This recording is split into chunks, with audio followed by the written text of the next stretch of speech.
أعوذ بالله من الشيطان الرجيم بسم الله الرحمن الرحيم বারা ইবনে আজিব রাদিয়াল্লাহু তাআলা আনহু থেকে বর্ণিত নবী করিম সাল্লাল্লাহু আলাইহি ওয়াসাল্লাম মদিনায় হিজরত করে সর্বপ্রথম আনসারদের মধ্যে তার নানাদের গোত্র আবু ইসহাক রাহমাতুল্লাহ আলাইহি বলেন বাবা-মাদের গোত্রে এসে ওঠেন।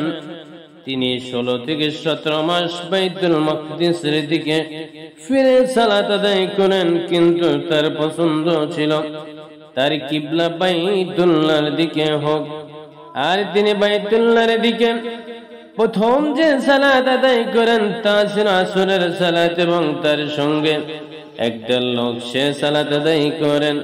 তার সঙ্গে যারা সালাত আদায় করেছিলেন তাদের একজন লোক বের হয়ে এক মসজিদে মুসল্লিদের কাজ দিয়ে যাচ্ছিলেন। তারা তখন রুকু অবস্থায় ছিলেন। তখন তিনি বললেন, আমি আল্লাহকে সাক্ষী রেখে বলেছি যে এইমাত্র আমি আল্লাহ রাসূল সাল্লাল্লাহু আলাইহি ওয়াসাল্লাম এর সঙ্গে মক্কার দিকে ফিরে সালাত আদায় করে এসেছি।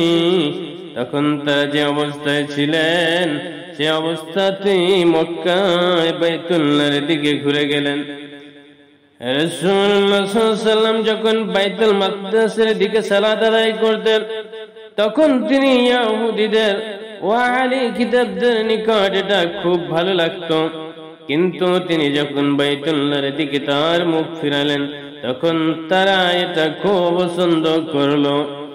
জুহাইর রাহমাতুল্লাহ আলাইহি বলেন, আবু ইসহাক রাহমাতুল্লাহ আলাইহি বারা রাদিয়াল্লাহু তাআলা আনহু থেকে আমার নিকট যে হাদিসটি বর্ণনা করেছেন তাতে এই কথাও রয়েছে যে কিবলা পরিবর্তনের পূর্বে বেশ কিছু লোক মৃত্যুবরণ করেছিলেন এবং শাহাদাত বরণ করেছিলেন।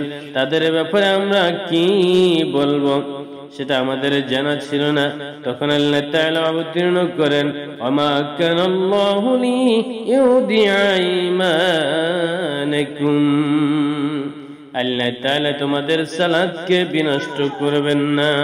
অর্থাৎ যারা ইতিপূর্বে বাইতুল মুকাদ্দাসের দিকে ফিরে সালাত আদায় করেছেন অথবা মৃত্যুবরণ করেছেন অথবা শাহাদাত বরণ করেছেন, আল্লাহ রাব্বুল আলামিন তাদেরকে বিমুখ করবেন না। অর্থাৎ ওই অবস্থায় তাদের সালাতকে আল্লাহ কবুল করে নিবেন।